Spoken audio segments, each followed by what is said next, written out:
Boa noite a todos, a todas e a todos. É um prazer estar aqui com todos vocês. Bem-vindos! Ai, nossa, deu até calor aqui, vocês nem imaginam, Miguel. Antes de mais nada, eu vou chamar o meu convidado, que é mais do que especial, que é jornalista de formação. Olha isso, gente. Milita pela causa LGBT há mais de 15 anos e fez várias coisas aqui na cidade de São Paulo. E vocês vão conhecer um pouquinho sobre ele. E eu vou chamá-lo aqui agora. Espero que ele esteja online. Eu acho que ele não. Ah, tá sim. Momento. Olha, gente. Enviar. Sends. Ai, gente, essas tecnologias. Na nossa época era o quê? Era telegrama. Entreguei a idade agora. É por isso que eu estava no telefone, numa ligação. Eu estava tentando entrar, Jindri. Ah, boa noite! Boa noite, tudo bom? Você tá lindo demais. Olha! Se produziu assim só para Só essa. para você. Para quem não conhece, o Cássio é o papai, né, do Esquadrão, então por isso que ele se produziu assim tão lindamente. Então vou aqui, antes do Cássio falar uma boa noite para todos vocês que estão aqui nos prestigiando nessa noite tão especial aqui em São Paulo, eu vou falar uma breve ficha técnica sobre ele, que eu fiquei assim, abismada depois das coisinhas que eu descobri. O Cássio é jornalista de profissão pela Pontifícia Universidade Católica de São Paulo. Olha que delícia isso, gente. Fez letras na USP, mas acabou não concluindo, porque o negócio dele é a comunicação mesmo. É coordenador municipal da diversidade sexual de São Paulo. Foi o primeiro coordenador, né, Cássio, da Coordenadoria de Assuntos da Diversidade. Eu fui o segundo. O primeiro foi o Celso Cury, que você falou ontem com Ah, ele. olha, que privilégio. Gente, eu estou tão privilegiada esses dias, né? A gente vai entrar em detalhes depois. Assessor de Culturas para Gêneros e Etnias da Secretaria de Cultura do Estado de São Paulo, coordenador estadual de Políticas para a Diversidade Sexual da Secretaria da Justiça e da Defesa de Cidadania do Estado de São Paulo e atualmente é assistente de gestão de políticas públicas da Secretaria Municipal dos Direitos Humanos da Prefeitura no Departamento de Educação e Direitos Humanos. Boa noite, Cássio. Boa noite, Jindri. Até cansei agora, depois desse... Não era para falar tudo isso. Eu tenho que saber a preciosidade que eu estou aqui, nesse momento, batendo esse papo delicioso. Então, assim, como que surgiu essa história de jornalista? Eu fiquei assim, meio surpresa. Falei assim, gente, o Cássio é jornalista, olha que delícia isso. Então, assim, primeiro você apaixonou-se pela questão da comunicação, e aí depois vem a questão dos direitos humanos, vinculada com a coisa do LGBT em si, né? Mais ou menos dessa forma que funciona. Mais ou menos. Na verdade, eu acho que a questão LGBT veio primeiro de tudo, porque eu sempre soube que eu era diferente. E acho que essa certeza de ser diferente da maioria, ou não me enquadrar na heteronormatividade, me fez ter consciência de quem eu era já desde muito pequeno. Então, acho que a questão LGBT assim, é minha formação para o resto. Então, por exemplo, por que jornalismo? Eu queria, na verdade, ter feito. Queria fazer, nem tinha na época, era moda, né? Não tinha faculdade de moda. Eu queria fazer, ser estilista. Eu adorava desenhar roupa. Só que daí não tinha faculdade, a pressão da família era por direito, eu não queria viver o resto da minha vida numa gravata. Aí eu disse, bom, eu amo escrever, eu escrevia muita poesia desde pequeno, eu amo ler, eu gosto de comunicar, vou fazer jornalismo. Então foi uma forma de não ir para direito, aí eu segui a carreira de comunicação. Mas o legal é que você faz tudo tão brilhantemente, que faz tudo direito, né? O direito entrou, obviamente, na brincadeira aí. Mas essa coisa descobrir-se diferente? Porque para mim foi um tanto quanto difícil, porque assim, no interior você não tem referência, não tem nada, e deduzo que nós temos a mesma idade, 25, 26, mais ou menos isso, né? 23 para 24, por aí. Jaca, obrigada pela presença, mulher. E aí Tchaca. entrou aqui. Como que foi essa coisa do descobrir-se e assim, do. Ai, é tão complicado isso, não vou falar assumir-se, mas assim, você em toda a sua plena essência e se aceitasse como homossexual que você é. Como que foi essa história para as pessoas entenderem aqui? Olha, a primeira lembrança, a mais remota que eu tenho, eu devia ter uns 4 para 5 anos. Aí você vai dizer, nossa, que precoce, né? Mas naquela época a gente tinha como brinquedo a máscara do Batman. Tinha a máscara do Batman, do Robin. E eu lembro que o meu interesse era pela máscara do Batman, não era pela Mulher Maravilha. Então, eu lembro que a gente tinha um grupo de amigos e na hora de brincar era sempre assim, ah, mas quem é o seu interesse? O meu interesse era o Batman, mas você quer ser ele? Não, prefiro ser a Mulher Gato. Então tinha um pouco dessa questão. Já dizia, opa, tem algo de estranho, não estou muito igual à maioria, né? Mas assim, eu sabia que eu não gostava de meninas, que eu gostava de meninos. Mesmo no colégio, eu sempre tive isso muito presente, essa questão. Eu estudei durante 11 anos no mesmo colégio, era um colégio de padre, e, portanto, né, rigoroso. E o Gente, único que se assumia gay, naquela época nem falava em se assumir, mas o único que era apontado como bichinha era eu. Eu encontrei um monte depois, tá? Aí pelas boates da vida. Mas no colégio era eu que não tinha namorada, era eu que só andava com as meninas, era eu que era mais delicado, então não gostava de jogar futebol, eu preferia a ginástica, enfim, essas coisas todas. Sofri muito bullying no colégio, então eu lembro que teve uma época, principalmente na pré-adolescência, que para fugir do bullying, o meu recreio era dentro da capela do colégio, porque ali ninguém ia mexer comigo. Então foram anos complicados, mas eu acho que foram esses anos que me fortaleceram. e aí, comigo aconteceu mais ou menos isso. Quando eu entrei na faculdade, aí a coisa florou, eu me assumi como tal e a liberdade aconteceu. Com você também, porque assim, uma PUC da vida é o reduto de pessoas libertárias, revolucionárias e tudo mais. Então, assim, essa explosão da questão da sexualidade aconteceu dentro da faculdade também ou foi em outro momento da sua vida? Olha, eu digo que eu até entrar na PUC eu achava que eu era um OVNI, né? Porque eu achava que só existia eu. Eu era o único apontado no colégio, né? Não tinha outro que se assumia como viado da época, né? Não falava gay.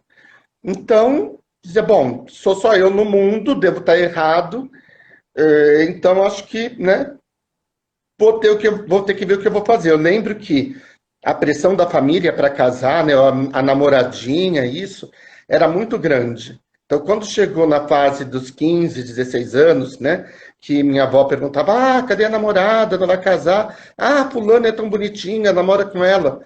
Eu resolvi da seguinte forma, anunciei para a família que ia ser padre. Hum. Não porque fosse mentira, na verdade eu achava o seguinte, que já que ele é o único na face da Terra e que eu não ia encontrar outros gays na minha vida, então se eu tivesse que casar, que eu casasse com Cristo, porque ele era homem, né? Eu não estava deixando de amar um outro homem. Então, na minha cabeça, eu ia ser padre.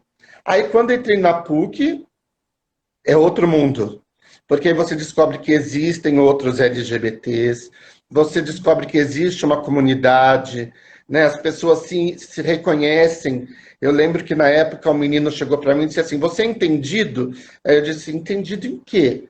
Que Porque né, a gente se falava por entendido, ó, fulano é entendido, época, né? né? Então, assim, a PUC foi uma descoberta da sexualidade, inclusive, porque eu já sabia que eu gostava de meninos, mas no colégio eu nunca saí com ninguém. Então a PUC também foi a descoberta da sexualidade.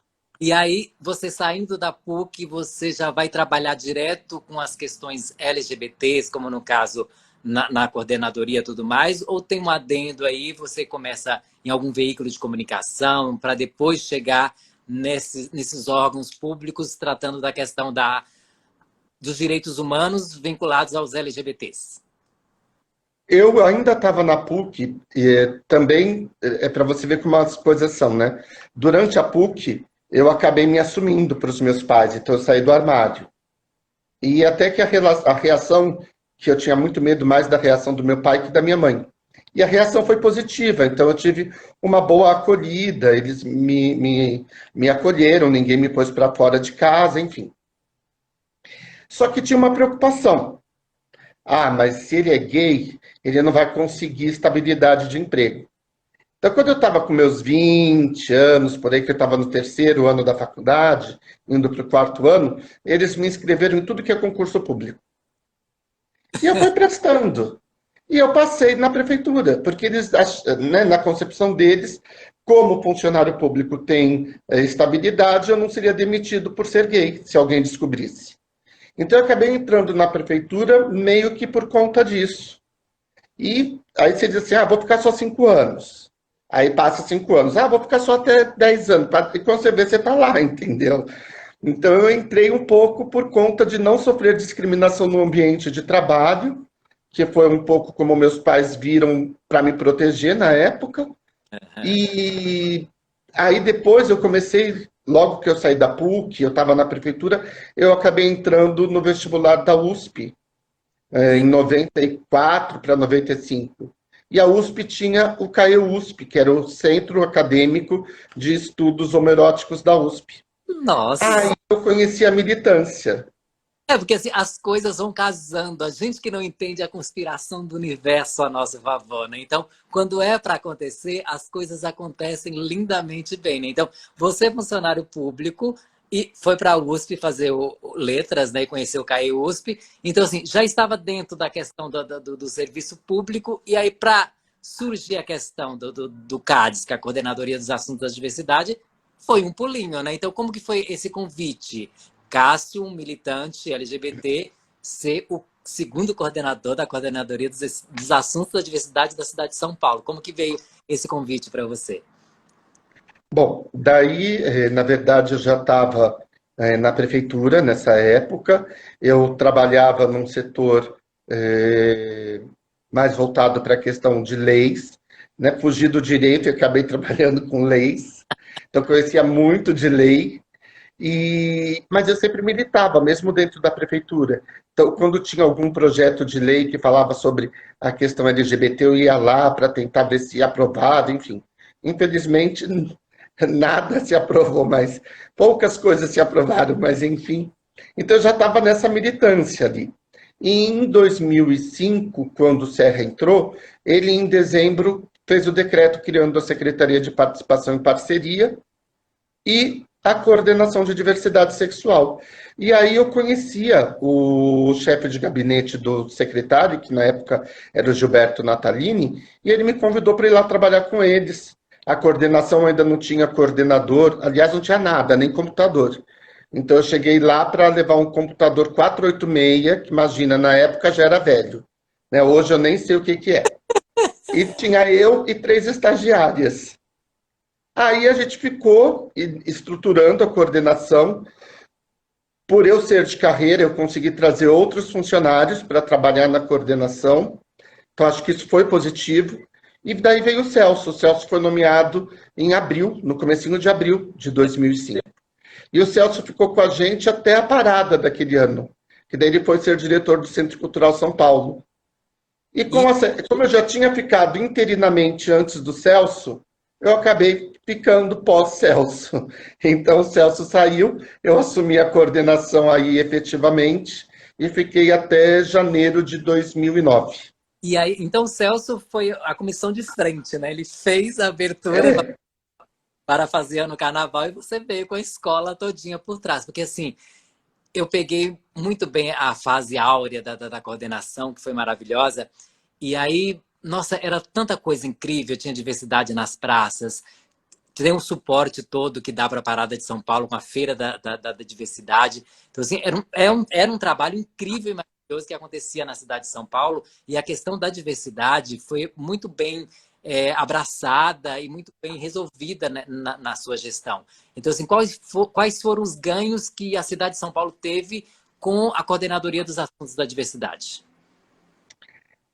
Bom, eu brinco que assim, eu vivia nas páginas dos jornais, geralmente na página policial, né? Porque era uma época mais difícil, Dindri. A gente tinha uma série de ataques de skinhead, lembra aqueles, né, começo dos anos 2000, enfim. Então tinha muita questão de skinhead, a gente tinha muito problema ali na região da Consolação, os garotos acabavam apanhando desses grupos, na República, né? Então eu tinha que me preocupar tanto com a segurança quanto com a questão de visibilidade. Eu acho que o meu maior trabalho, não só meu, de toda a equipe que estava lá, né? A gente tinha o Eduardo Cardoso, o Dimitri Salles, o Ivan Batista, que depois foi coordenador, a gente tinha todas as meninas que eram de carreira, né? A Otília, Eliane, Penha, enfim, a gente tinha 30 estagiários. Cheguei a ter 30 estagiários, era um batalhão.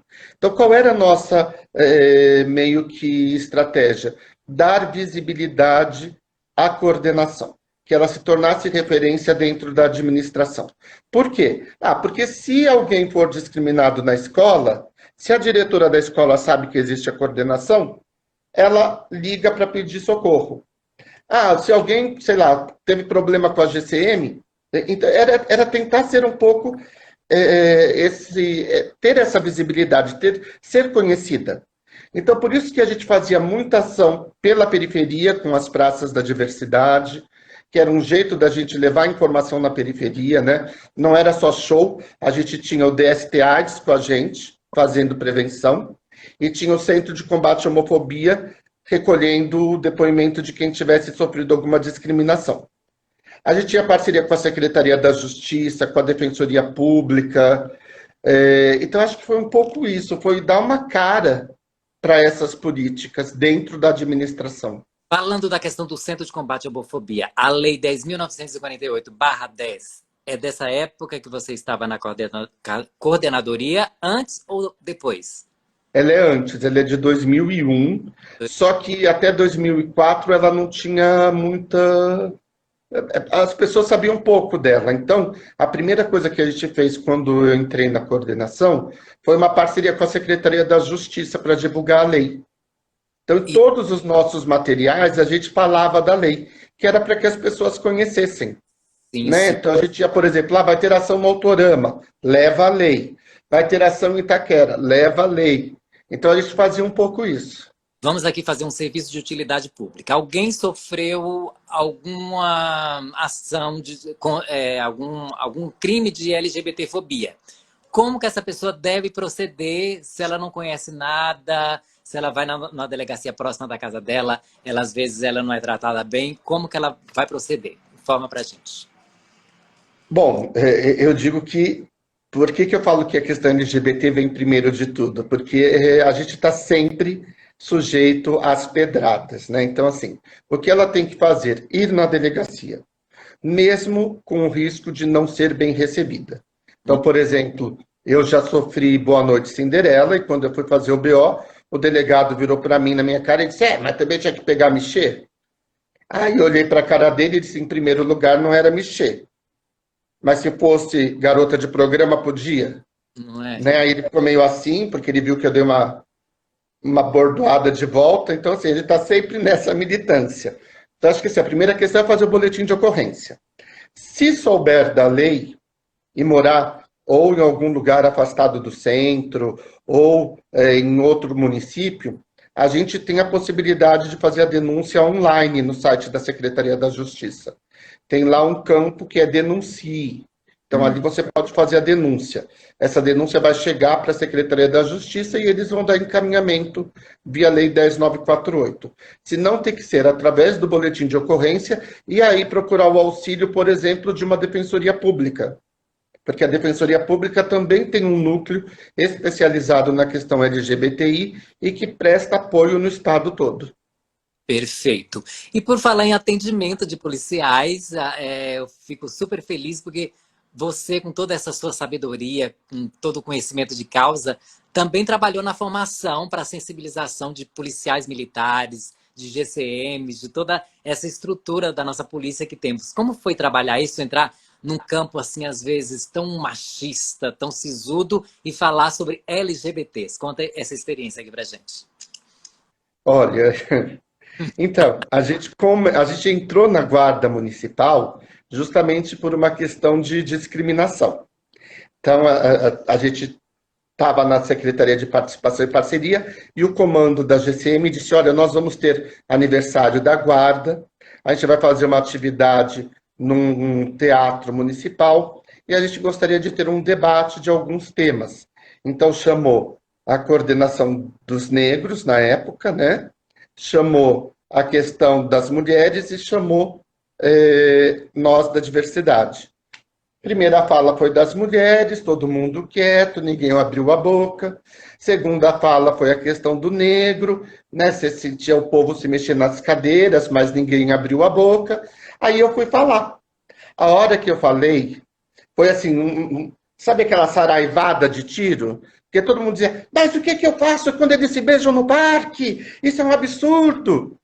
Isso assustou tanto o comando da guarda que eles nos convidaram para fazer parte Tinha um curso que era toda terça-feira, que era de reciclagem da guarda.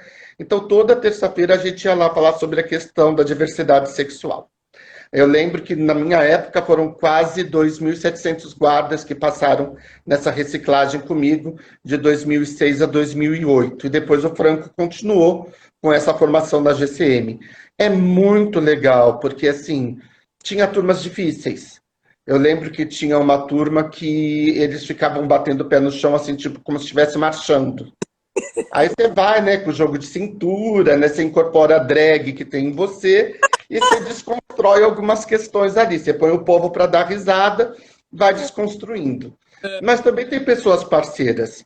Eu lembro de um dos casos que a gente atendeu no Centro de Combate à Homofobia, que veio da GCM, porque eu estava na coordenação, aí atendi o telefone, era uma moça que tinha feito o curso. Ela disse, Cássio, eu estou te ligando porque eu faço parte da ronda escolar, e aqui na escola que eu faço ronda, tinha um menino que era assim, desse jeito que você falou. Eu disse, desse jeito? Esse jeito, assim, mais delicado. Eu disse, tá, você acha que ele é gay? Eu acho. E o que aconteceu? Ele sumiu. Eu disse, como sumiu? Aí fomos atrás da diretora, né, e descobrimos que realmente o menino não estava indo, já faziam 2 semanas. Aí fomos atrás da família.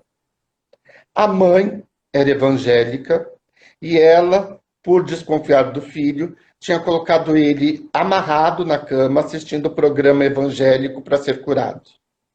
Dessa Então foi casa. um trabalho que foi feito pelo nosso advogado, na época, que era o Dimitri, a nossa psicóloga e a nossa assistente social. E eles conseguiram que o pai, que era uma figura meio ausente na família, entendesse a situação do menino e defendesse o menino.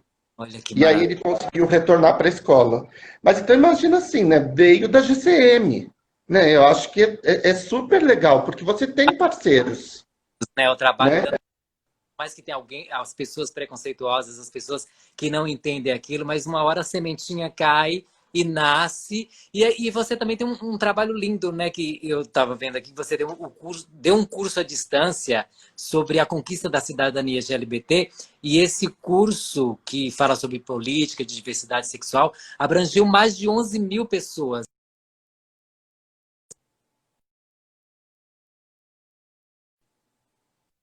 atingidas por isso. E. Oi, tá me ouvindo? Tô. 11 mil pessoas sendo atingidas por isso e 11 mil pessoas se formando sobre essa questão, né? Esse que é o legal da história, né? Então, foi mais ou menos... Conta essa experiência de um curso É, para formar e informar pessoas saindo da questão da polícia, da guarda, cidadão comum, né? O curso de ensino à distância, na verdade, ele foi feito na época da Heloísa e da Débora. Então, a Débora e a Heloísa que tocavam o curso pela Secretaria da Justiça, a Coordenação Estadual de Diversidade Sexual. Eu fui um dos... a gente chamava de mediadores, eu fui mediador no curso.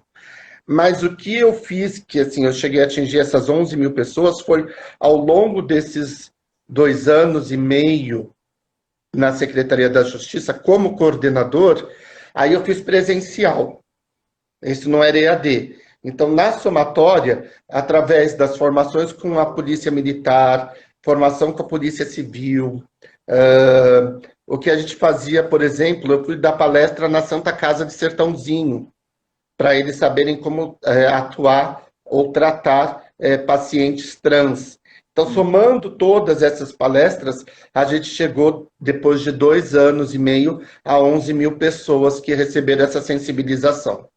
Eu trabalhei muito, eu sinto muito orgulho desses números, porque era engraçado, você chega em Sertãozinho, que é uma cidade pequena, e você vê o auditório da Santa Casa lotado, lotado de enfermeiros, assistentes de enfermagem, de médicos, estava até o diretor, porque eles queriam ouvir para não errar na hora de fazer o atendimento de uma paciente trans. É muito legal, você não imagina, aqui em São Paulo isso já é inimaginável, imagina no interior que é muito mais conservador. Então, rodei o interior, né, nessas palestras, fiz muito com a questão da OAB, a gente fez muita formação junto com a OAB para a Lei 10.948, porque a OAB também é uma das portas de entrada para denúncia, então se não tiver defensoria tem OAB, né, tem comissão de diversidade da OAB espalhada aí pelo Estado, então foi nesse sentido as formações. E olha, eu amo fazer formação. É por isso que eu hoje estou num departamento de educação e direitos humanos, porque é legal você ver as pessoas se transformarem. A gente fez muito na educação no Estado, em parceria com o Tiago Sabatini, a gente rodou o Estado falando para professor. E é legal ver que isso reflete depois no aluno, porque os professores levam para a sala de aula uma visão mais aberta, né? Então você tem menos bullying na sala de aula. Foi muito legal. Ó, ó o povo de Araraquara aqui presente falando, Araraquara também, olha a caravana. Araraquara também, com o Paulo Tete, fui no hospital lá deles, foi muito legal. E aí você sai da coordenadoria de assuntos da diversidade e vai para assessor de cultura para gêneros e etnia, que é da Secretaria de Estado de Cultura, que é essa fase também incrível. E aí, como assessor, vem a questão do PROAC, entra essa questão justamente nessa época, né? Do PROAC ICMS e do PROAC LGBT. É mais ou menos dessa forma que funciona? Ou estou errado aqui? Não. Então, na verdade, eu fui depois da Prefeitura de São Paulo, fui para Santo André e depois para o Estado, na Secretaria de Cultura. E foi muito legal porque eu peguei o comecinho do PROAC LGBT. Ele já tinha ocorrido um ano antes de eu assumir a assessoria e era o segundo ano. Então a gente pôde dar uma estruturada no PROAC, dar uma encorpada nas ações. Eu também consegui um PROAC para a cultura negra. Então lá para Araraquara a gente ia fazer as oficinas para elaboração de projetos culturais para LGBT e para a população negra, então era muito legal. E eu acho que foi um grande divisor de águas essa questão da cultura, porque foi onde, por exemplo, a gente pôde atuar em conjunto com os outros órgãos. Ali na cultura eu atuava tanto com o Franco, que estava na prefeitura, como coordenador, como a Heloísa, que era coordenadora do Estado. Era muito legal, porque você tem mais gente atuando, né? Você não se sente tão sozinho. E você tem a questão cultural, que é muito mais fácil das pessoas aceitarem e assimilar. Exatamente. Eu lembro que quando eu estava na CADES, a gente fazia aquela virada cultural, lembra? Que a gente levava as peças para o Anhangabaú? É Incrível, incrível. isso, é cultura. O Matheus está falando aqui, ó, que você faz falta na coordenação LGBT. E é tão lindo, assim, não desmerecendo as outras culturas. Todas as culturas têm a sua importância. Mas a cultura LGBT, ela tem um colorido, ela tem um quê a mais. E fica mais lindo. E tá fazendo tanto falta esse momento. Mas a gente vai... Ela é poética, né, Dindri? É assim, acho que mesmo quando a gente na área da cultura fala de situações tristes, a gente traz um quê de poesia, né? Eu acho que a gente tem um jeito de viver a vida que é assim, ou você vive a vida de forma mais leve, ou você acaba não resistindo a toda essa pressão social. E aí a cultura ajuda a fazer com que as pessoas também reflitam, né? Por que que não pode ter, por exemplo, na novela, um beijo entre dois homens, mas pode ter um assassinato? Não é? É uma coisa Né? muito. As pessoas nunca questionam assim, como que eu vou explicar para o meu filho que um matou o outro? Ou Uhum. que um roubou o outro? Ah, mas beijo não pode. Coisa que causa, né? Porque eu sempre falo que quando a questão é a sexualidade, e aí falam que na linha abaixo do Equador não existe pecado, mas é o país que mais fala que o sexo é pecado, o sexo é tabu, cria mil e uma coisas, mil e um mitos em cima do sexo, e as pessoas têm, às vezes, uma sexualidade doentia que às vezes é reprimida, às vezes não, a maioria das vezes é reprimida, e o outro Sim. paga por essa sexualidade doentia. Ó, a Salete acabou de entrar aqui, ó. Obrigada, Salete. Então, é justamente nessa questão da assessoria de. Quando você está na assessoria de cultura para gêneros e etnia, que surge o Esquadrão das O Drags. Esquadrão das Drags. Exatamente. Foi nessa época, porque o Franco, ele tinha um grupo de trabalho que precisava cuidar do Largo do Aroche. E aí esse grupo de trabalho, ele me convidou para ir para a reunião. Eu disse, bom, o que que eu posso ajudar enquanto cultura? Aí eu lembro que na primeira ação que eles iam fazer, ia ter varrição da rua, da praça, iam plantar mudas, iam trocar as lixeiras. Eu disse, eu acho que é legal a gente levar um pouco de graça, né, para chamar a atenção. Então eu pensei em convidar as drags, vocês que eram as nossas parceiras. E aí, naquela história de, né, a gente tá lá no dia, tá olhando, aí vê uma com a vassoura, outra corre para lá, outra corre para lá, e diz, nossa, parece um esquadrão, né? Então, era a ideia surgiu ali, um pouco dessa conversa com o Franco e tal, de por que não ter vocês trabalhando fixamente no Largo do Aroche e conversando com aquela juventude que frequentava o largo, né? Porque eu acho que é legal você levar a informação sobre cidadania nesses espaços. E eles ouvem as drags.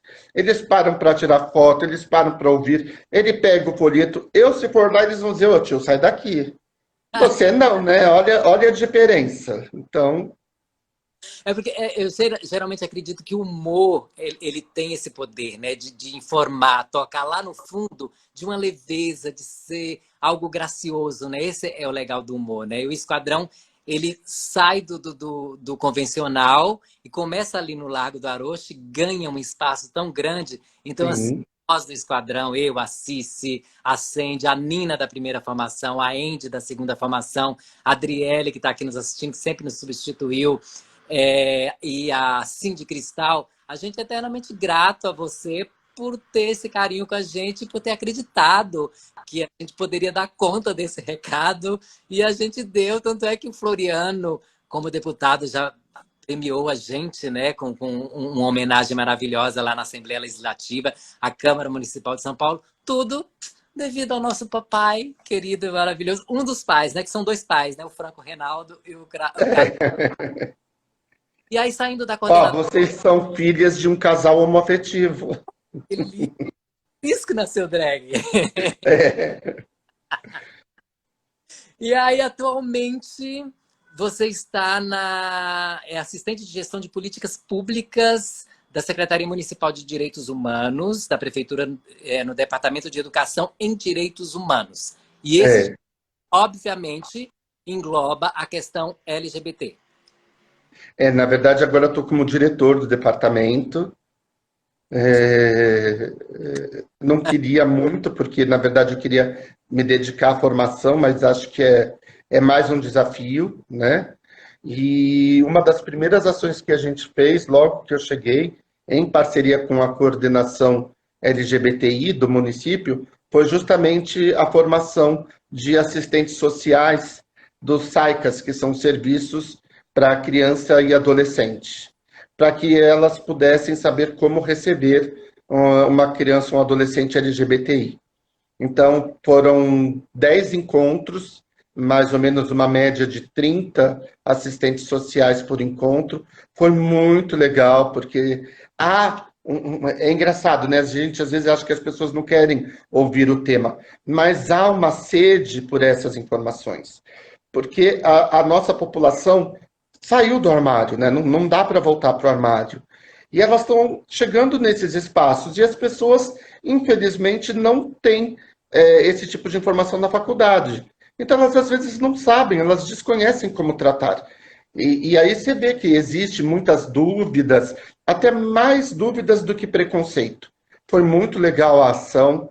Aí a gente já fez uma série de outras formações, também com tema LGBT, e acho que, além desse tema, a gente agrega uma série de outros temas, mas é importante porque é uma parcela da população que é muito vulnerável ainda, né?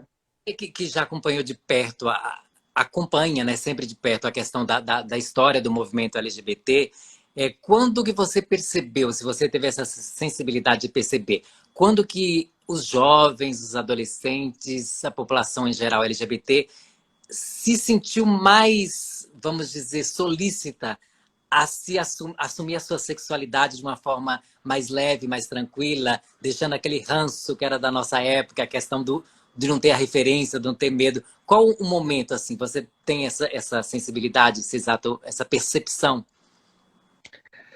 Eu acho que é a partir de metade dos anos 2000. Então, imagina assim, 2005 para frente é quando a gente começa a perceber que as pessoas têm mais se sentem mais à vontade para se assumir. É claro que ainda existe muita dificuldade em sair do armário, principalmente quando você pensa em quem mora em bairros mais periféricos e onde você tem um maior domínio de igrejas evangélicas, né?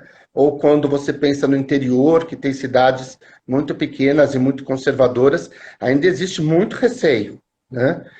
Mas eu acho que essa juventude, ela vem mais libertária, ela vem, não é só, é aquilo que você falou, é a liberdade de ser quem quiser ser, não necessariamente só LGBT, mas é você se sentir à vontade para se expressar. E isso aí, assim, 2005 para frente é que está dando esse boom, né? Acho que as paradas, e aí o Brasil também é campeão de paradas, isso ajuda muito, porque dá visibilidade, né? Então, acho que o movimento todo de paradas do Brasil é um difusor de águas. A gente não tinha parada na nossa época. Na nossa época, ficasse muito parada no ponto de ônibus, era pá, pá, pá. Então, né? Então, Fábio Cardoso acabou de entrar. Du, falamos de você. Du, beijo para você. A Cici está perguntando como é fazer políticas públicas no atual governo. é difícil.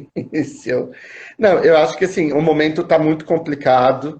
É, A gente sempre soube que a eleição desta pessoa que está na presidência seria um Ah, retrocesso às nossas políticas, né? Infelizmente é o que se mostrou, porque um dos primeiros atos dele foi destituir os conselhos. Até hoje ele não voltou com o Conselho Nacional LGBT, né? O conselho ainda não está funcionando. A gente tinha a previsão de uma conferência nacional, a quarta conferência, ela ia ocorrer em 2019. Não teve.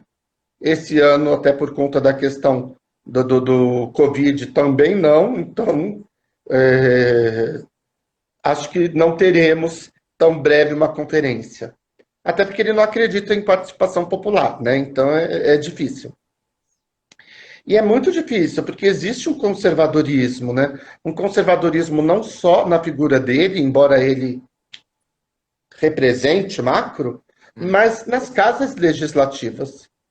Se a gente pensar que a Lei 10.948 é de 2001 e que pouca ou quase nada se aprovou pós-Lei 10.948 na Assembleia, nós temos a cada ano uma Assembleia mais conservadora, né? A gente teve lá uma vez para falar na TV da Assembleia e a gente viu como há uma reação sim. meio que, né, contrária a gente. Inclusive, Sinistro. É, exatamente. Parece aqueles olhinhos te seguindo, te olhando, né?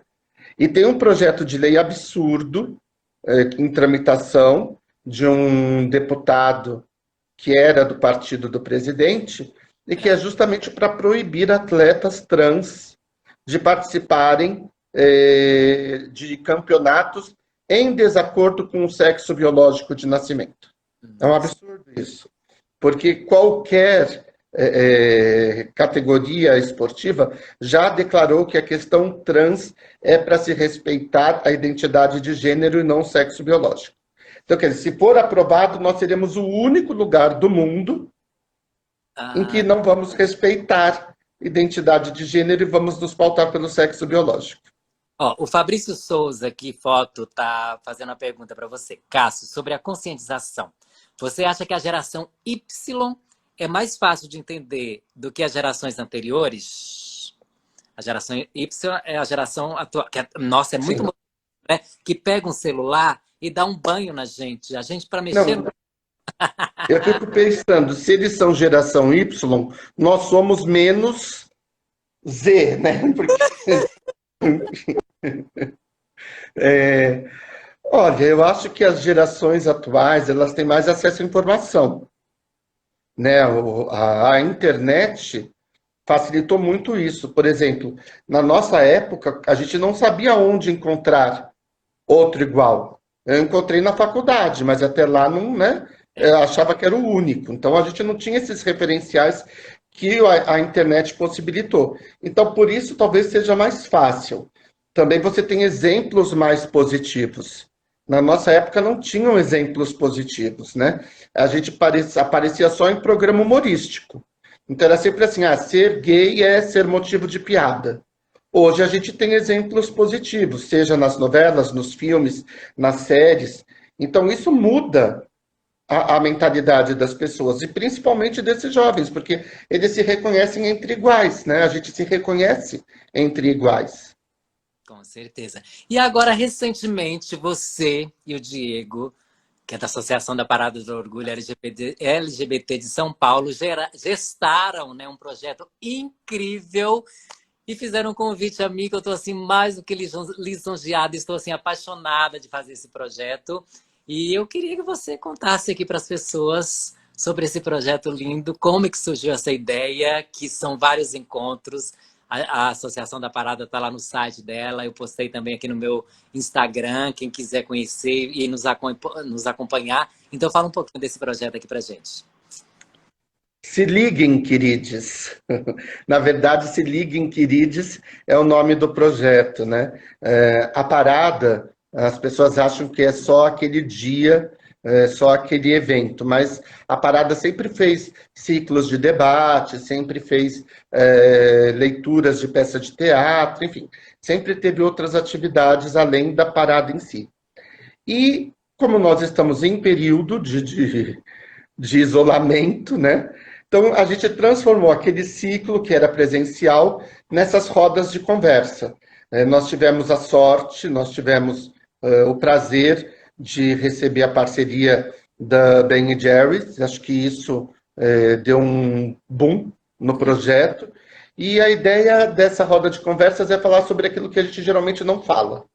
Então, ali nós vamos falar muito sobre a questão do racismo e a comunidade LGBT. Nós vamos falar sobre a questão de como é ser LGBT e indígena.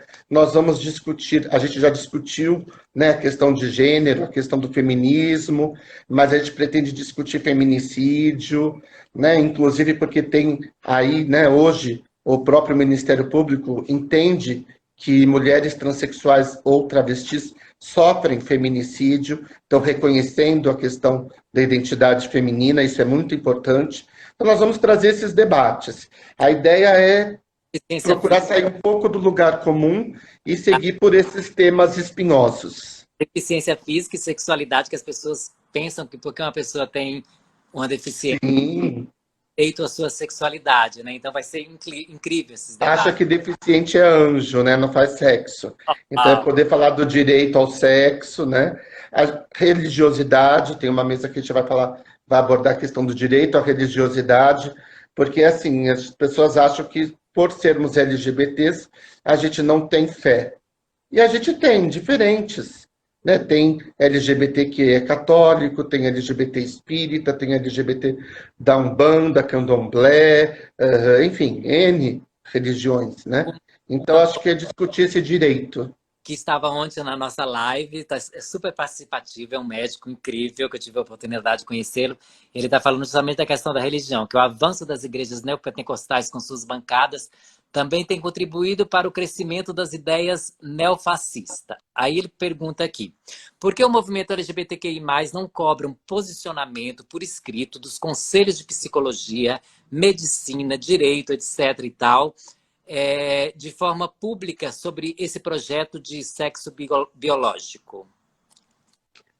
Na verdade, a gente pediu apoio para todos eles, principalmente para a questão do Conselho Regional de Psicologia, né? Porque a gente entende que a questão de identidade de gênero não é algo biológico e não deve ser vinculado unicamente ao sexo biológico.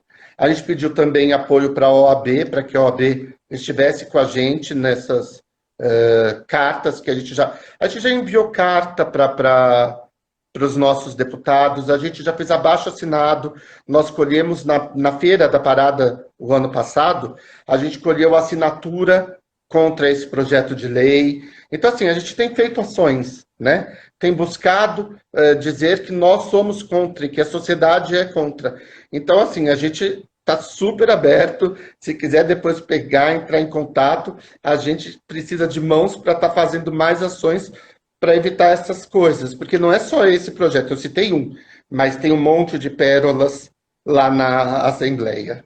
Ó, o Eduardo Cardoso aqui falou, precisamos ter a geração Y e a antiga como uma única geração.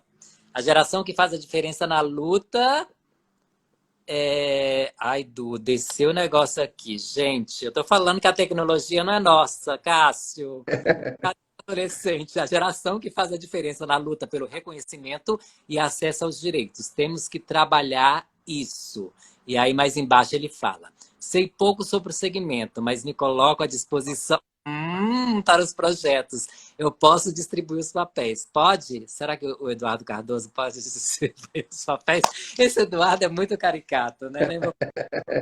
Agora, ó, os Anões em Ação, que nossa, é um grupo incrível de anões que fazem animação de festas e tal. Eles estão aqui com a gente e eles perguntaram por que tantos movimentos de raças LGBT deficientes então, estão sempre se posicionando e aparentemente é tão difícil conquistar o respeito da maioria? É a pergunta que eles fazem.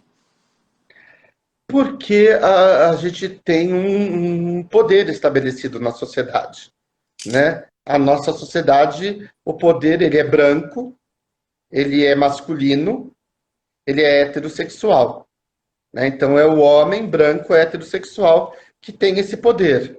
E é claro que é uma disputa de poder, ele não quer perder esse poder para outras categorias, então ele não quer perder esse poder ou esse espaço para a mulher, ele não quer disputar esse espaço com negros, ele não imagina um gay sendo o chefe dele, né? Porque é uma afronta, ou uma lésbica, ou uma trans, muito menos, né? Então, existe essa questão, é uma questão de disputa de poder. E acho que essa luta de poderes a gente só vence pelo convencimento, pela conscientização. Na verdade, a gente precisa conscientizar que as sociedades, quando elas são mais justas, mais solidárias, elas é melhor para todo mundo dessa sociedade, né? Então, por exemplo, uma sociedade que tem menos racismo, uma sociedade que tem menos LGBTfobia, menos feminicídio, é uma sociedade que você tem maior segurança, você se sente mais seguro. É uma questão de... Por quê? Porque você está diminuindo crimes. Então, você acaba tendo uma sociedade mais segura para todos. É isso que a sociedade tem que se conscientizar. Nós não queremos direitos a mais. Nós queremos direitos iguais. Perfeito. O Steve Hindren, eu acho que é isso, acha que ainda é muito fraca a união... Peruíbe, ele. É de Peruíbe? Olha que delícia. Presente, Havana de Peruíbe. É drag. Olha, Steves, acha que é ainda muito fraca a união do movimento LGBTQIA+, nessas pautas de religião. Se fossem empenhados como são para as paradas, seria um arraso. Concorda? Eu sempre trabalhei muito a questão do direito à religião, até porque eu tenho a minha e eu quero poder expressar minha fé. É, eu acho que existe muitos LGBTs que têm fé, que expressam sua fé. Às vezes não tem espaço, né? Uhum. Eu lembro que eu fui assistir, eu sei que você vai querer me bater, mas eu fui assistir uma missa carismática e que era um absurdo, porque assim, o padre vinha com o ostensório, tinha na Consolação, quase não tem viado. Não Né? Então, é? lá na Consolação, né, ele vinha com o ostensório e dizia assim: você, minha filha, que tem um filho homossexual, toque Cristo e ele vai curar seu filho. A hora que ele passou por mim, eu só rosnei para ele, assim, do tipo. Aí ele passou reto. Então, assim, a gente sabe que tem ainda dificuldades, enfim, né? Eu dei o exemplo de uma religião, mas existe uma série de outras religiões que não aceitam a questão de pessoas LGBTI. Então, é muito difícil isso. E eu não acho que a gente deva abrir mão da nossa fé para encontrar uma religião que nos aceite. Né? Porque quando a gente olha para a maioria das religiões, não está explícito ali o preconceito a LGBTs. A maioria das religiões falam de amor, perdão, respeito. Né? Então, amor, perdão e respeito não combina com a LGBTfobia. A Kátia está aqui falando, ó, lembra do projeto que você apoiou Mulheres Negras, Cultura e Protagonismo? Tá Olha, bom da Serra, lembro. ó, o Steve, Ela é uma querida. o nome dele aqui é Lolita Tequila. Olha que delícia, é mexicana, né? Tequila, obviamente. Cássio, maravilhoso. Ai, está dando a hora, já o papo está tão gostoso, mas tudo que é bom tem um final, né? Então, já que a gente está indo para o nosso grande final, eu queria que você abrisse aqui o seu coração, deixasse uma mensagem, falasse o que você quiser falar para essas pessoas que estão aqui nos prestigiando e estão interagindo aqui com a gente nesse momento tão incrível. Dindri, pode parecer repetitivo, mas esse ano é um ano eleitoral. E aí eu queria lembrar as pessoas que eu acredito na nossa comunidade, acredito na nossa união, e acredito que a gente pode, igual a gente faz com a parada, igual a gente faz com a balada, igual a gente faz, enfim, em N espaços da nossa vida, a gente pode exercer o voto com cidadania. Eu acho que a gente precisa olhar para quem está se candidatando e buscar escolher os nossos pares, né? A minha vida sempre foi em busca desses pares, né? Eu me achava um OVNI, eu encontrei a comunidade. Então, que bom se eu puder ter esses representantes no legislativo. Eu acho que eu queria pedir só um voto com consciência. Olha, arrasou! Consciência sempre, sempre. Então, gente linda, essa é a semana que a gente está fazendo aqui uma homenagem às drag queens, porque é dia 16 de julho agora, é o Dia Internacional das Drags. E eu tive a ideia de criar esse Drag Queen Week para conversar com pessoas que significam Já muito. fui drag. Ó, conta essa experiência aí pra gente. Ainda tem alguns Já minutos. fui drag, adoro a experiência de ser drag. É muito bom você poder trabalhar o seu feminino, é muito bom você poder trabalhar essa fantasia. Você libera uma série de preconceitos que você tem. Eu acho maravilhoso. Acho que todo mundo deveria provar ser drag um dia. Perfeito. Gente, amanhã nós temos uma live com o Beto de Jesus. Eu vou definir o horário ainda com ele, mas eu vou postar no meu Instagram. Fiquem ligadinhos. Cássio, gratidão por tudo, sempre, sempre. Você mora no meu coração e no coração do Esquadrão das Drags. Te amamos muito. Amo vocês também. Hoje.